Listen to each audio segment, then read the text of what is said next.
So thank you, everyone, for coming by for our Untitled Roundtable Interview Artist Show.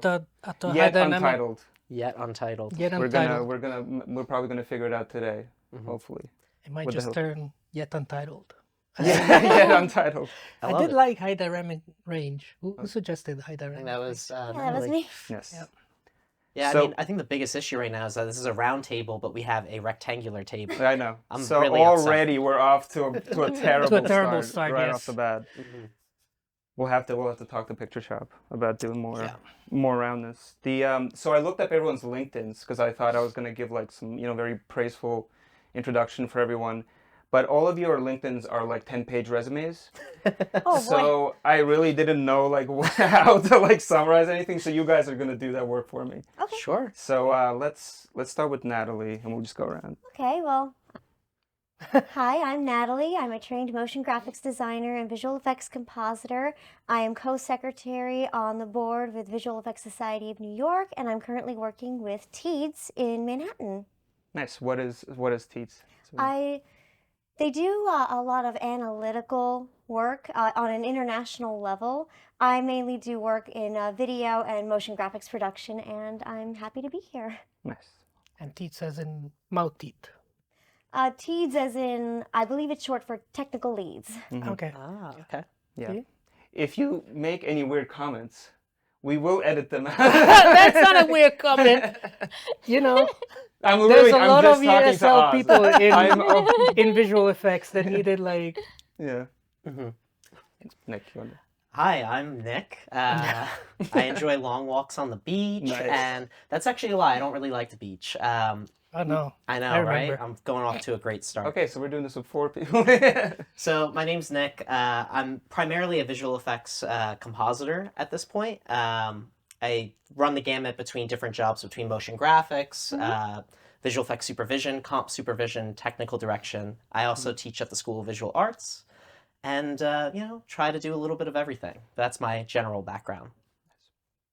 Hi, my name is Amanda. I'm a 3D computer animation artist, and I specialize on the lighting technical direction side, but I also do a little bit of the look development and just generalist pipeline skills as well. I am also a professor at the School of Visual Arts, and I am a mentor with Access VFX and a circle leader with Women in Animation. That's really awesome. Nice. It's like, Do I have to go after Yes, them because they just destroyed it? Aw. Oh my! I'm Oz. I own a company. yeah. What So I company mean, do you own? yeah. I own a VFX company. I'm a visual effects compositor as well. I guess we're all compositor here this round. And I'm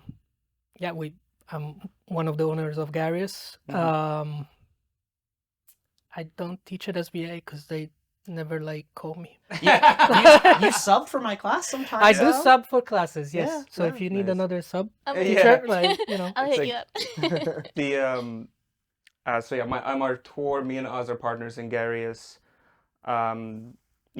Just VFX professional in all kinds of roles, mostly doing compositing for TV and film. And yeah, that kind of sums it up. We're just gonna hit like the really big topics. We're gonna talk about generative AI and how it's gonna ruin the world. Yep. And we're gonna talk about not necessarily, and then we're gonna talk about unionization or Cool. like solidarity in the industry and things like that.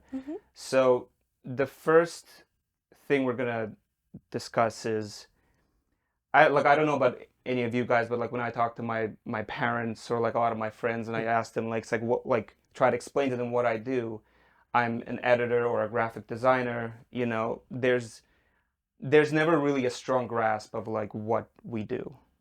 And it's unclear if we even really know what it is VFX is, what motion design is, like where it begins, where it ends.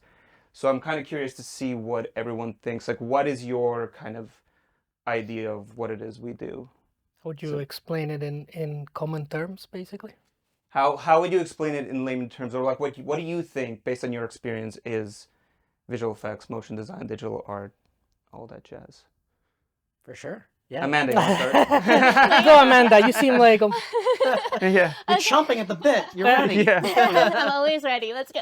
Yeah. So my side's a little bit different than these two because I am on the CG, more 3D animation side. They're more comp visual effects. But when I'm explaining my part of the pipeline to somebody that has no idea, never heard of it before, sees an ad on the TV and is like, oh, you just press buttons and things appear in midair. And I'm like, no, that's not quite what we do. So I bring it down to the very basics with them is like we start with a block of clay. So imagine you have a block of clay in front of you and someone's like, okay, make a character that I can eventually animate and make a filmed short out of, right? So I teach them, well, first you'd have to model that clay and then you would have to look at it. And in our pipeline, everything is scientific based. So there's the creative side, but also the technical side. So once you get all the look dev, the shading networks figured out, then somebody like me would come in and light the scenes. Then you also have the other side, which is the riggers who kind of put like skeletal puppet bones inside of that clay that you just modeled.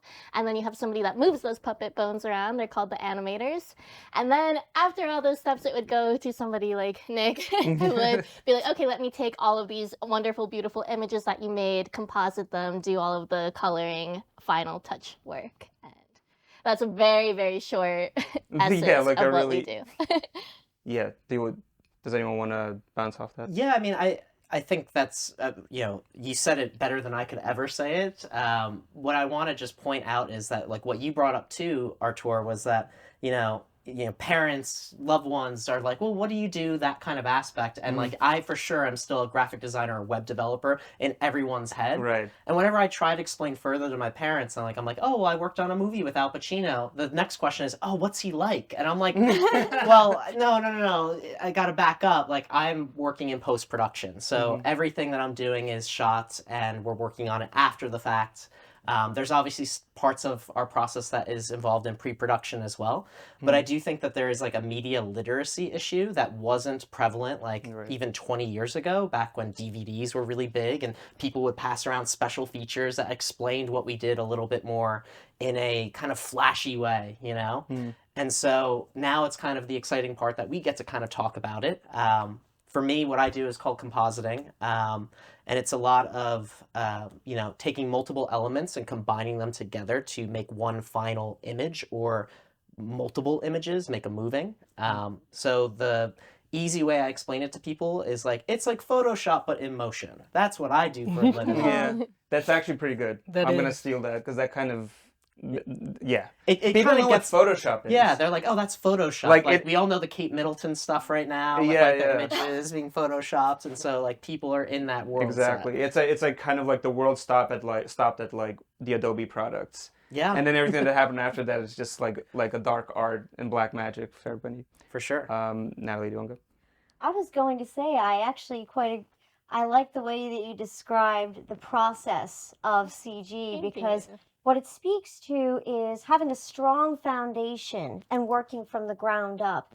And if you see something that you're inspired by, the trick is, you know, if you really want to know how they made it, you want to reverse engineer. And in terms of motion graphics or motion design, when I was studying, it was called motion design. The foundation revolves around the animation principles and the graphic design principles coming together. And as long as you have that strong foundation, you can make strong work in any stylistic approach that you want.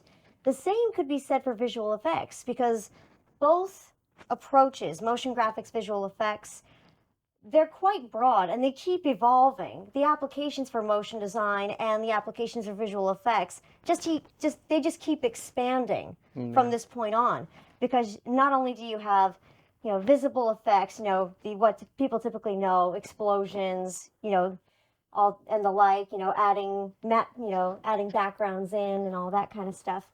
But there's also another realm revolving taking things out, invisible effects, removing things that aren't supposed to be there. I was actually talking to a fellow visual effects artist on World VFX Day, which we just celebrated. We celebrated the first annual this year. It was right before I became a board member, actually. Yeah, I remember. And they weren't sure if they were supposed to be there because most of the work they did was, and it was definitely for production for television, expanding the frame so it would match 4K resolutions because initially it was designed for television. So Right. expanding the frame, adding those details in, and having it look seamless. And my response to him was, absolutely, you should be Yeah. here. That's a big part of visual effects Yeah, and post-production. After ours goes, I'm gonna bounce off of that for the next question. Do you want to go? Yeah, I usually describe it just as simply as it's Photoshop for video. I stole your answer, Oz. Yeah. Probably. Sorry. Because for my mom, I was an editor for the longest time, and I'm like, I never edit. I never ended this. Yeah, it's But yeah, Photoshop. Also, it's funny because I did start with doing Photoshop first, and Yeah. then yeah. but it's also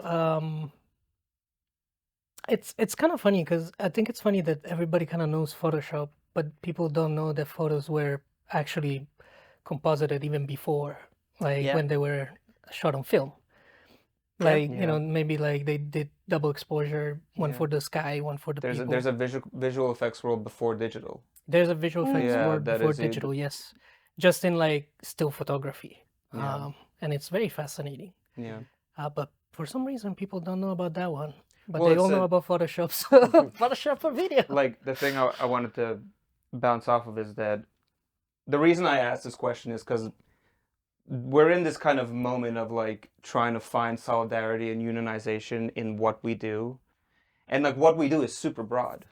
Yeah. It's like it's hard to tell like where anything begins, where anything ends. And you guys kind of all touched on that. It's like it's it's Photoshop, it's also just kind of things that happen in DI like format modification, stuff like that, like just composite CG, obviously it all happens.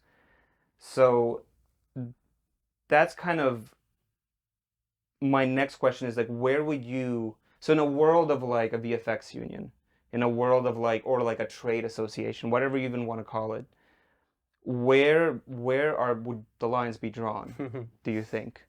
Like it's a little bit of a spicy question, but it's like because it involves kind of saying like Yeah.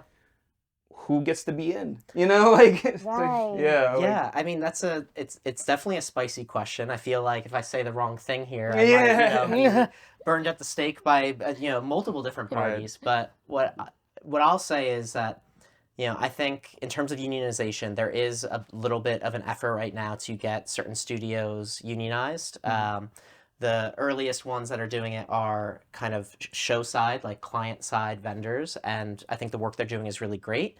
I think in my mind, for visual effects to unionize in a very effective way, it needs to be larger than that, and that's hard to do because getting that many people on the same page when one, we all have very different disciplines, and also beyond that, like it's a global market, like it's really hard to find a way that we can do it that doesn't just shoot everyone in the foot. Right. And I don't pretend to know the answers, but what I will say is that we are stronger together as artists, and just having these conversations I think is like a really kind of good way to figure some of that stuff out. right exactly. And that's my very clever way of skirting the Yeah, question exactly. a little bit. There's going to be a lot of Well, I think like it's kind of the same as like when people talk about CG or like how studios don't like to have CGI now, and I'm like, what is CGI? It's like computer generated images. So everybody that like touches a computer generated image, for me, it's a VFX artist. Totally. I mean, the dialogue around CG bad is so infuriating, and I think it kind of goes into why it's so hard to unionize to a degree as well. There's so much, not only studio pressure to make visual effects seem less of the process, but, I think there's a misunderstanding in the public that like visual effects is in everything we do and consume media-wise, like from TikToks to television to movies, like literally everything has it. But it's that dirty secret. It's like the, I'm getting older, I'm gonna like get like a chin tuck or something. Like I don't want anyone to know. That's kind of what VFX is to a degree right now in the dialogue of how the studio systems work. right. Natalie, Amanda, you guys want to add something? You guys want to jump in the Incredibly fire on this thorough. one? I think about this a lot. I would say that if it revolved around, let's say that you had a freelancer come in to a studio, and it would be up to the individual, absolutely, to whether or not they would want to be part of a union, given that you have to pay annual dues to be part of those groups. Um, if it was a contract, and let's say it was 1 to 2 years, I would definitely look into information surrounding what it means to be in a union and what protections that individual would get. But again, I think it should be left up to that particular individual whether or not they want to participate. Because you could have somebody come in maybe for a couple of days to a studio and they jump from place to place to place. Right. So it really depends on the circumstance. But if they are interested in unionizing and they want to look into it and they're willing to pay those annual dues for those protections, I think that they should. So the general, like your feeling is that it should be pretty broad, like who really gets in, and it should be that should be kind of like our attitude going forward. We should be pretty inclusive with Absolutely. Yeah, I think so. I mean, and that seems to be one of my gripes with the way it's starting right now is like there's a level of like, oh, visual effects producers can't be in the current unions and VFX supervisors can't be in the current unions because right, which is strange. Which 'Cause they're the people that we need in there the most to a degree because they're the ones Yeah. that are protecting their workers and also their vendors and their clients and stuff to a degree. Right. But yeah, I'm curious. What is your take on it, Amanda? I think so much has been said already that are all beautiful points. I think I really lean into what Natalie was saying. When we hear this question about unionizing or not unionizing, it's as much as we want it to be a black or white answer of like, yes, this is a great idea, sign this paper or don't sign this paper. Unfortunately, I don't think it's ever going to come down to that because there's so many spectrums of gray within that. And Nick, you'd mentioned TikTok, and you'd mentioned there's so many different apps coming out these days. Our industry in general, when you see what Gen Z is doing and you see what these younger students are coming into the classroom, having backgrounds in already, it's like, wow, that really does. Our industry is always changing. We came into our industry knowing that it would be that, but really being in a position to see that.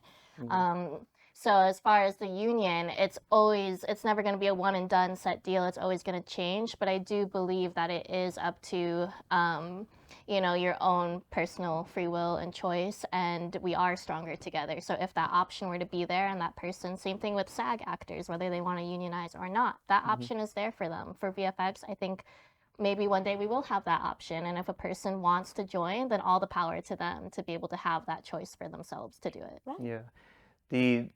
There is like a unanimous agreement that we are stronger together, but no one can really like settle on the details.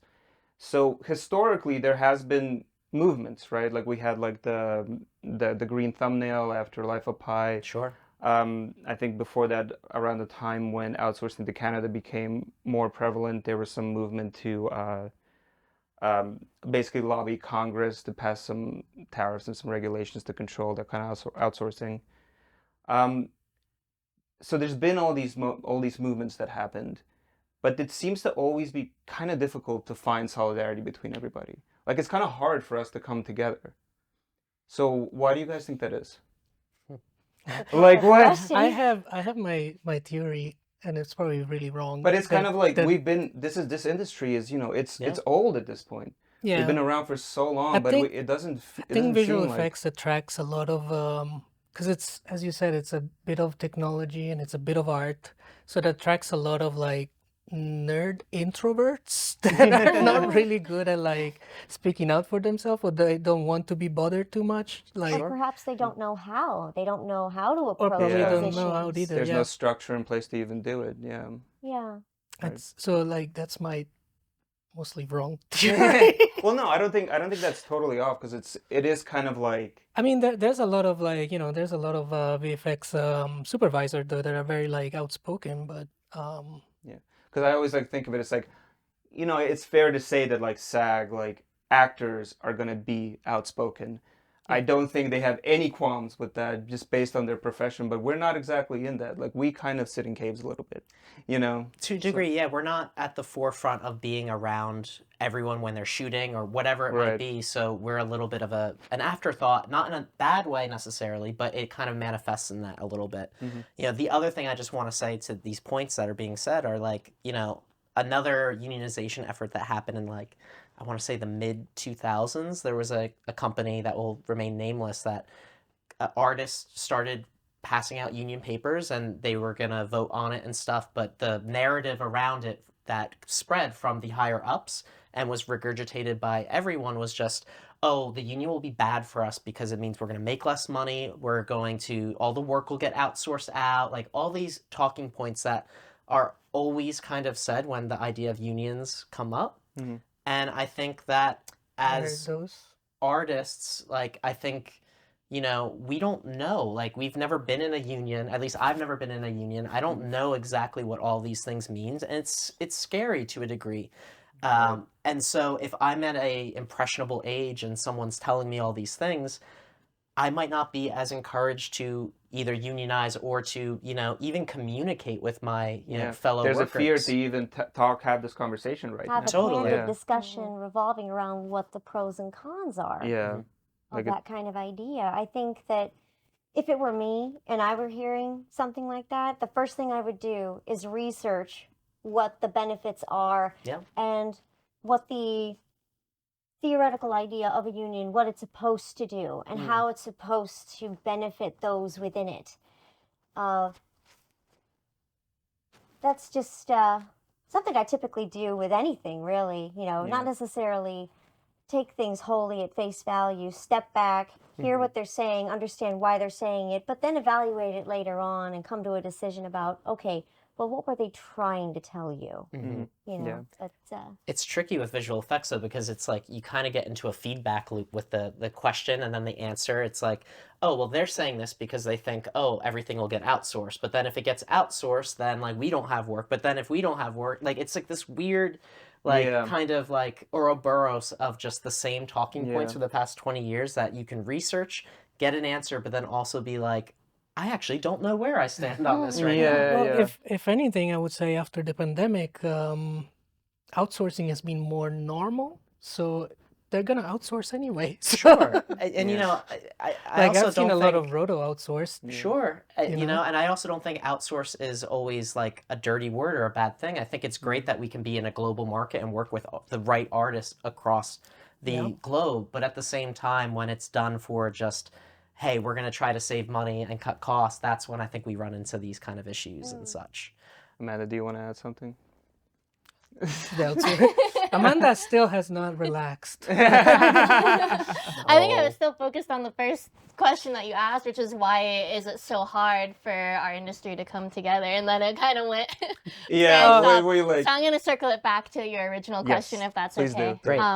I think something about this industry is in order to be good at something, especially when you're in a really creative field, when you think back on your childhood, a lot of that time is spent alone. And in order to be really, really good at a skill, a lot of that happens in isolation, just spending time with yourself. So then you're put into an environment and then think about how all the things our world went through in the past 5 years with the pandemic.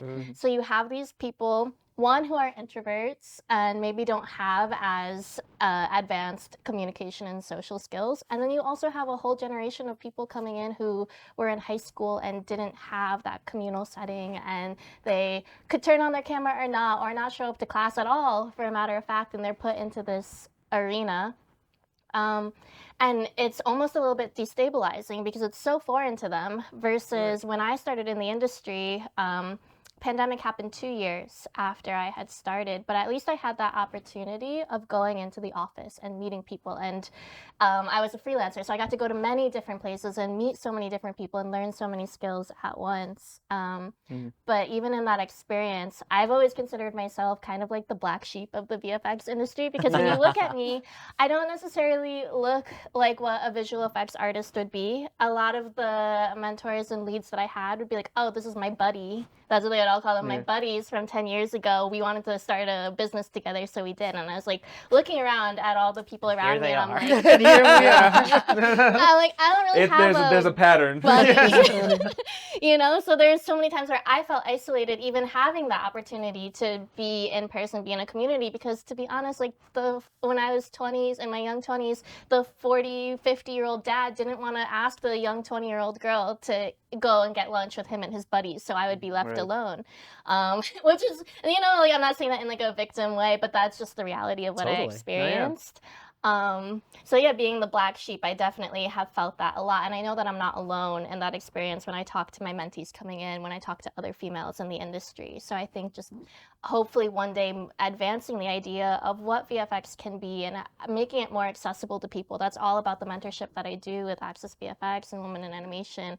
And I see the TikTokers and the content creators and how much they're doing. And I think it's so amazing. And I'd love to broaden that pool to be more inclusive to people so that it's not just this one pool of like, oh, these older men that started it and that's that. And those are the people we're bringing in.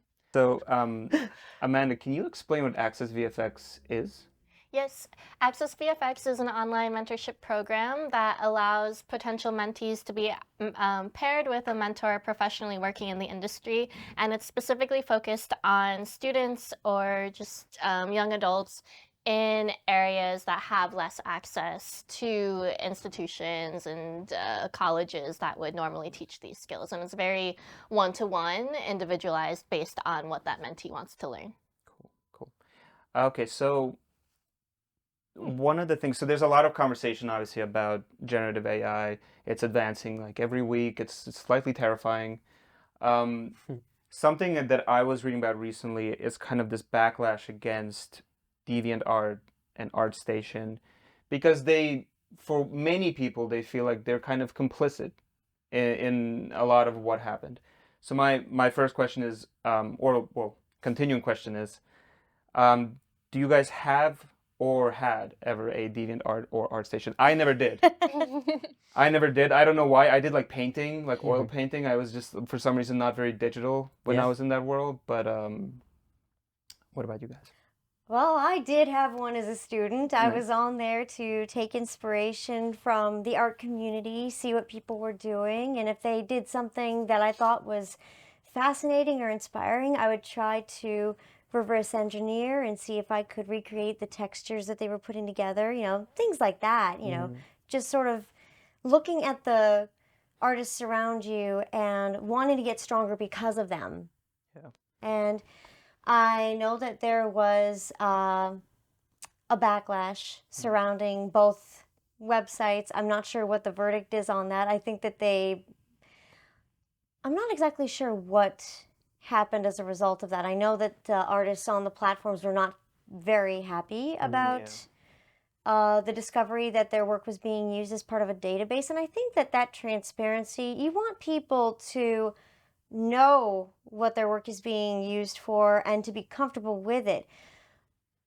That's kind of the difference here, because if they're being put in a database without their knowledge, that poses a major problem, because if they don't give permission and it's being generated in ways that they don't want, that could pose a major issue for their intellectual property as well as their stylistic approach. Yeah. That's just sort of one of the complications that could occur from that. I think at the end of the day, considering that AI is evolving continuously, there's many different applications for it. I think some of it could be beneficial in terms of photo and video restoration. That could be incredibly beneficial for production and post-production. But at the heart of it all, because people are going to explore generative AI, it's going to be taught in classrooms. I think the foundation of the graphic design principles and knowing what good pacing is, good framing, if you're talking about film, if you're talking about animation, that should be still taught as a foundation alongside understanding the new technologies that come about.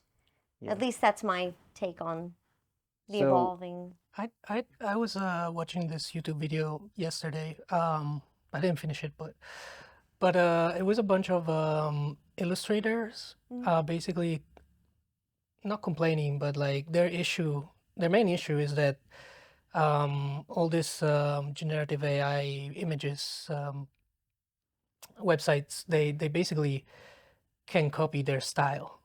Yeah, Because it's a major because problem. maybe they posted on link on whatever Whatever platform, yeah. platform, yeah. And apparently like some of them are really upset because like I mean obviously like to be a good artist it takes time, and to have your own style it takes even longer because you have to like Of figure course. out what you like and then develop it and Yeah. establish it, and then just have like an AI that just because you put your name down can recreate your style to perfection. It's kind of like their main issue. um I kind of see it like it's definitely bad that like things like Midjourney can copy the styles without like permission, but I also see it like they could be leveraging that in a sense. Like if you're an artist, you can, say like, well, if you want to use my style, like I need some kind of royalty or something, or like, if you're, I always think like if I'm doing like some kind of project and I have 10 different artists that just walk in, but we all have to like stick to the same like feeling and stuff, maybe we can use a little bit of AI to like match it a little bit better or something. So I'm not completely against the AI, but definitely like I do see the problem. Do you guys feel like is it safe for artists to put their work online? I think with anything, it's like you read the terms of service of a thing, and by that I mean it comes up and you hit go. And I think we are getting to a point where we need to be a little bit more understanding of what it means when we hit yes, I agree, just for our own edification, because like everyone is now shocked that their own images are being used to train AI, and that I think sucks and is awful. Personally, I we're in this weird place, I guess, where I have uploaded things to DeviantArt in the past, because where else was I going to put my Dragon Ball Z fan art when I was in middle school? Naturally. You know, and now like if my students were to ask me what I think about this sort of thing, I personally would say like I wouldn't upload it to those specific platforms. I think it's becoming more important for you to create your own websites and have your own servers and stuff, which at a certain point someone can take that stuff and still upload it to it, but then at least there's a little bit of a recourse for it, a little bit more than hitting yes, I accept these terms, not knowing what those terms are, and then having it trained. So we're more autonomy. Amanda, you want to? Yeah, I think I never had a DeviantArt. Again, I'm the black sheep of the industry, so I got to college and was like, I never did. I "What's showed up. DeviantArt?" I just like showed up and started doing digital art and like never even like posted anything. Exactly. Anywhere. I've been a big Pinterest girl, still a Pinterest girl. We'll die on the boards. But I definitely always recommend my students and my mentees who come in, and I'll be like, "Oh, do you have a portfolio?" And they bring in their DeviantArt page, and I'm like, okay, beautiful work. Let's translate this into a portfolio and your website. As far as making that work accessible online, I think something that's lacking is we're such creative people and we just want to create and put our artwork out there, but there's also that business minded side that I feel like a lot of artists are lacking. And I think one, you have to go a little bit outside of yourself and that level higher. Like we wanted to become artists because we had a voice, we had a story, we had something that we wanted to say, or maybe at the very least we wanted to inspire people. So when you put your art out into the world, I always think of it as sharing a gift. It's a gift for people to receive your art. But at the same time, as a business owner of that art, you have to take certain measures to protect yourself. So again, reading through those agreements before you just like agree next, before you blindly put it up there. I think a good tip is you can watermark your name on your piece twice, because doing it once, somebody can erase, clone that out, but doing it twice is usually a good measure. And again, just letting go of that work once you release it, as saying like, I want to share this. Have you guys played around with any of the the tools to like that basically makes it difficult to scrape images online, like I've heard Nightshade or about something those. like that. Like it does something to the data where No, like I haven't. Have you? no, I Yeah, haven't. I've read about it, but yeah, Yeah. it's interesting. But it's like I to don't like the know this. watermark point, like there are some like they're like fighting back. Like basically there's some technologies that are basically fighting back to the scraping. All my art in the future, I'm going to be putting it online via blockchain, and that's how I will really. Maybe we're going into this kind of realm where it's Oh, I like hope not, but maybe. there has to be this like kind of much higher degree of knowledge on how to protect your work. I mean, even when I put out my thesis film, which was a short film on adoption, I saw so many iterations of that film on YouTube, like within that year, Oh, 6 dear. months after, people changing the music on it, making their own compilations, cutting it together with like Kung Fu Panda and Wow. like these other films. I have a close That's friend. sad. I have a close friend who's a tattoo artist, and he even goes through all these because he posts everything on Instagram because that is how he gets clients, and he goes through all these steps of like, you know, if it's a close up, he only posts it as black and white because then there's no, I guess that kind of makes it more difficult to use. If it's a wider angle, he makes sure you never see it like head on, whatever his work is.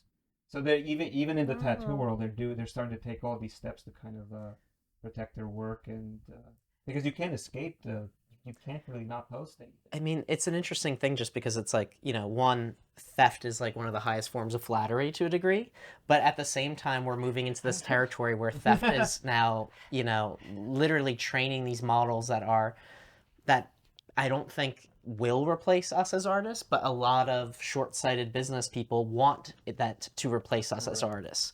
So it's that weird kind of middle ground that we have to kind of be careful, but also not put our head in the sand because it's here. We have to use these technologies and we have to be aware of them at least and know how to utilize them. But I mean, just looking at what's happening in the animation world right now, maybe you could speak to it more than I could, but like, you know, there's a lot of decisions being made to outsource animation to other places and firing a lot of people. And I think a lot of hope is that AI will help do in-betweens and we could just keep leads and not have junior animators, or in that as well, like with compositing and other things, they want to try to make it so that we don't need a ton of people. And how do you ever get another lead if there's never a junior? Exactly. It's so We have short-sighted. We have to always leave the door open and, you know, try to make this industry better than what it was before we got here. That's always been my kind of mindset in, you know, working in this industry and also teaching in this industry. That's kind of what I think needs to happen for the industry to be healthy. But yeah. Did you want to? Kind of sad that nobody copied my thesis. That's such a flex. It was so bad It's interesting that it comes. that like nobody even tried. Maybe they did and you just didn't see it. You know, maybe it's floating out in the abyss somewhere. I know copy that's your I know thesis. that Yeah, some we'll other. all make versions of your thesis when we get home tonight. Maybe I should just like run it through AI and make it better. Then like people will steal it. I'm sure it's fine. No, it was terrible. Oh, no. It was bad. I think when online galleries were a novel thing, when they were just a new thing, the worry back then was also theft, but theft in a different way. At the crux of it, I would say to anyone that's concerned about this, put your work out there as much as you can, but know the limitations of the platform that you're putting it on. Know what their terms of service is, like you guys said. I completely agree with that. And be sure to protect your own work wherever you can. Have a designated signature somewhere that only you know about and can speak to in case it needs to be compared to the one that was taken. You know, little things like that. Yeah. There's a very interesting thing that printers do. They leave like yellow marks on the pages, so you know which printer printed it. Oh. And the yellow marks kind of blend with the white of the page, so so maybe we have to like figure something like that. You can do encoding Like by do like platform encoding, yeah. and by event, kind of. Every time you post something, there's basically a marker. Metadata will save us all is what we're Yeah, getting at yeah. right now. Metadata can be scraped Encoding. though. So you have to like really put it in the image. Okay. So now that the kind of the genie's out of the bottle with generative AI, would you guys teach your students generative AI tools? Yes, Yes. I would. What? I think yes. I think Amanda, what's no. important. I know. Black sheep. Black hi. sheep. There we go. I think what's important to bring to light in this conversation is the people in this room and most likely the people listening to this conversation, we are already operating at a higher level of awareness and knowledge about AI and about the inner workings of our industry than the people who would use AI to hurt us or to disrespect an artist and to take work. So when I have conversations about people or about AI with people in our industry, they're completely different than the person who is a business owner, knows about AI, and is like, well, yeah, I don't want to have to pay an American talent because they're too much money. Outsource is okay because it's cheap, but they don't do the work. So like, I just want AI to work. And there's a level of knowledge that's not there when we're talking about the people who could potentially hurt us. But as far as the student level, I would teach it to them because I do agree that foundations, knowing how to do it innately is so important. And us knowing that AI is just a computer system, it can never be art directed. It's just taking random outputs of what it's feeding off of. It's not going to take everyone's job away. I don't believe in that fear aspect of it. It's there, and I think instead of acting in this fear mindset of it, acknowledging that it's there. Students, especially the younger ones, they want to come in and they want to use it all the time. They ask me about it. They use it even for writing because some of them are international students and they're not that familiar with English grammar. So instead of being in fear of it, accepting it, acknowledging it, and it's a tool. Like anything else, it's just a tool. And as long as they're getting their foundations and they're like, oh, I want to use this for inspiration on a student level, somebody who is serious about getting their bachelor's degree, whatever it is, I don't mind introducing that to a classroom. Yeah, I'm generally in a similar space, but like what I'll say is I really, really dislike generative AI in a lot of ways. But what I teach my students is that it is a tool, just like any other tool. We kind of, if you want to use it, trying to learn the intricacies of it is kind of important. But I do make sure that if my students are using any form of AI, that they have to cite it. And even beyond that, I had a student the other day, and this is perhaps not generative, or maybe it is, but the text model stuff, is that considered generative? It's, just generating text written. Okay, so in my head, when I think of generative AI, I'm thinking of the images specifically, but it includes music. Sure. That's a whole universe also on top of everything. So I had a student that was like, look, can I use AI to write? Like I have a reporter talking in my thesis film and I don't know what they should say, but can I just have it do it? And I was like, what I would say is like, you're not going to get a good kind of thing out of it. Instead, write something yourself and then run it through AI if you're worried about grammar, or if you're worried about like you want to punch up certain things or make it sound more professional because you're not a writer, you're not a newscaster, you want to do it. But just having that little bit of more human interaction in it where you actually do the base and then have it build on it, I think is more important for the process. Yeah. And, it's the same thing with like the images and stuff. Like to me, I'm like, yes, learn these things, but also understand their limitations and know that in order for your art to kind of really take off and to become good at it, you'll never be great by just using AI. You have to use all the tools in your tool belt and at the right time. And sometimes AI will be the right answer and sometimes it won't be. Yeah. Meaning that if you just stick to kind of generative AI, you'll never know when it actually plays a better role or not. Yeah. For sure. It's also a feedback loop. Like it's generative AI is based on databases, and if we're no longer putting new stuff into it, we're just going to get the same crap out all the time. we're at some point it's just going to produce a lot of very commercial looking work. It kind of already is. Like if you ask for people, they're always like beautiful people out of a photo shoot.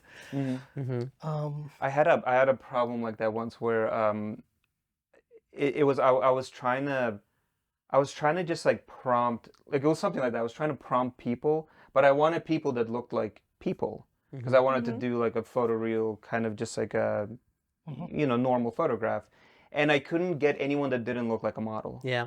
I couldn't get anything that didn't look like a photo shoot. And it's like, it's strangely difficult. You have to really fight it to kind of get naturalistic photos, or you have to, make a specialized model. Yeah, it can either do models or grotesque, Right, it's exactly. It is like that, yeah. It's only as good as the images that it pulls from, Right. if we're talking about Right. image databases. One thing that I think could be incredibly beneficial in terms of AI development, if we're talking about audio specifically, having that kind of software be able to separate what's a vocal, what's an instrument. And I was thinking about that in terms of the song Now and Then that they just released, the Beatles song, Yeah. because they were trying to develop that track. It came from a demo that John Lennon put together, and it was just him playing the piano, but they couldn't separate the tracks from each other. And this was back in the 90s when they were doing Beatles Anthology. They had the technology now to fully separate the vocal. They put out a little mini documentary about it, about the process. And make no mistake, people were behind it. People were engineering it so they could get just the voice. But when they did, Peter Jackson, I think. yes. Very, very random. Like, it was Peter Jackson's team that recovered basically these tracks. It's really Exactly. cool. It's actually like maybe one of the most, maybe one of the better uses of AI that I've seen. I agree. I have the vinyl. Yeah, so do I. It's actually a really great song. It's a beautiful song. Yeah. But I think about that every time because that kind of a technology allowed it to be finalized the way they meant to do it several decades ago. Yeah. And that's the amazing thing. And I think that aspect of what AI technology can do, I think that should also be Yeah. explored as well.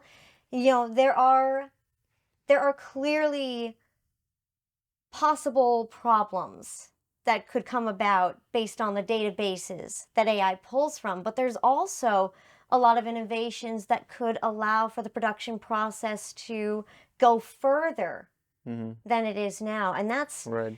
you have to weigh the pros and cons Yeah. of both, definitely. I think it's definitely a tool. I think that the foundation of any production process should be emphasized.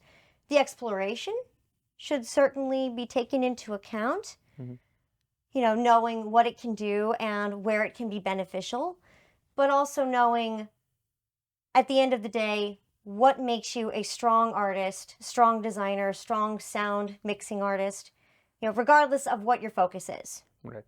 Cool. I mean, I think people should learn about how to use the tools because, I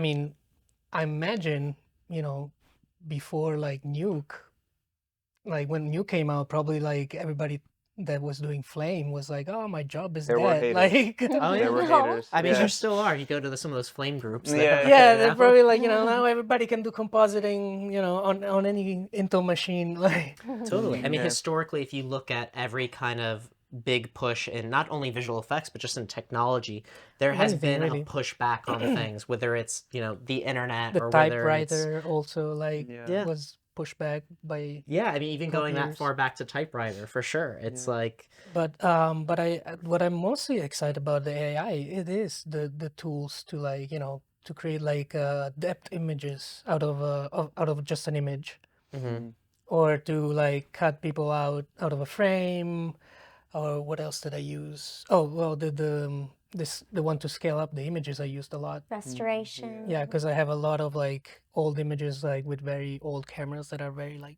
low resolution, Right. but you can make them go through and they look nice and like high res. No, for sure. Um, I always felt like it's a little bit of like a failure of imagination because we like to think that like people are going to be rational. They're going to use these tools to just save money. It's like they're not. They're going to use these tools to make every TV show Avatar. Yeah. We might in like I don't know how long, but like 5 to 10 years, we might be in a world where like every kind of content that comes out is at an extremely high level because of these tools. Yeah. Where all of us are gonna have to like produce content that was like unthinkable. Mm. Yeah. Yeah, and you definitely need to know the tool if you want to keep the job. I feel. Oh yeah. Well, yeah, it's not Understanding gonna capabilities, auto-generate. for sure. Or understanding it, yeah. So, the last and most important question is: we have an unnamed, untitled show, so we're gonna take some ideas from all you guys about what we should call the show. I want to go last. Yeah. I have no clue. I gotta think of Well, something. I mentioned high dynamic range or dynamic range. Nice. There were a couple of other terms that I thought would be suitable for a show like this, revolving around visual effects and motion graphics discussions. I'd have to go back and look at the other ones, but that was the first one off the top of my head. Okay, high dynamic range. So that's. Oz, you want to go? I'm still for, between two sand screen. Between two sand screens? Yes, we should put like two sand screens. Yeah, it's like between two. It's like between two ferns, if anyone doesn't know. Yeah, So, yeah. Between two No, sand- but I do like the high dynamic range. Okay. I think it's much better than the between I remembered another one.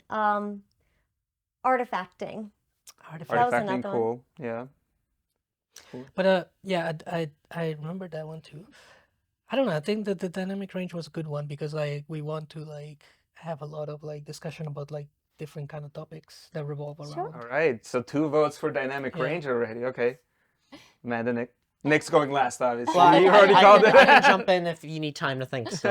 No, I think whenever I'm titling something, I like to think of what the audience would want to grab, so I try to make it more accessible to them. So I felt like a lot of our conversation today centered around these new elements coming in, so very much the future of where we're going. So in simplistic human terms, I was like the future of VFX. Right. So I was thinking similarly in terms of who your audience is Right. and who you want to market this to. And if it is niche visual effects umbrella, CBB podcast, could do better. It could be better. I feel like that's a CBB. term that is thrown around so often. And if you're trying to get someone that is in the field already to listen or consume, that would, for me, I'd be like, oh yeah, I get that. I'm in, CVB is definitely like what it feels like to be in this business sometimes. Could be better. Could be yeah. better. Yeah, the other title I've been throwing around that I've been talking to your wife actually about it was nincompoops. Like comp is How like, do you even spell that? like a nincompoop, Like you ever heard that term? Comp. Poops. Yeah, No. yeah. it's a thing. I think for me, I'm gonna keep that for myself. So cut that out. Okay, but cool.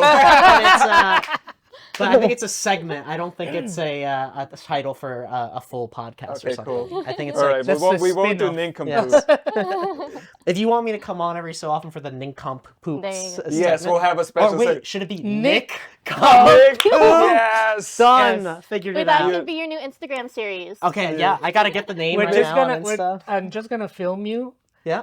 in your bathroom comping. Above the waist for sure. Above right? the waist, but we know that it's the bathroom. so- Okay. so Yeah. Love It it. doesn't have to be the bathroom; it can just be a stage. it could be a stage, yes. Actually, we can comp the bathroom behind. But yeah, if you want a real name, I think High Dynamic Range is the Dynamic, yeah. winner. Thank you. I like also hers, like that maybe, or We're gonna combine the two. We're gonna we'll come up have with something. yeah, We'll brainstorm this one. we'll have to brainstorm. High this one. Dynamic Range, the future of visual effects. Yeah. Just there you go. High dynamic range, the future of visual effects, CBB. CBB title. Thank you so much. Thank For you guys for coming out. having us. We did great on time, and yeah, until next time. Is that your sign off? I didn't We think hope you about got how I your would back. end The it. camera that's pointing at me. Until next time. Until next time. No, we hope you guys Yeah. will like to come back. And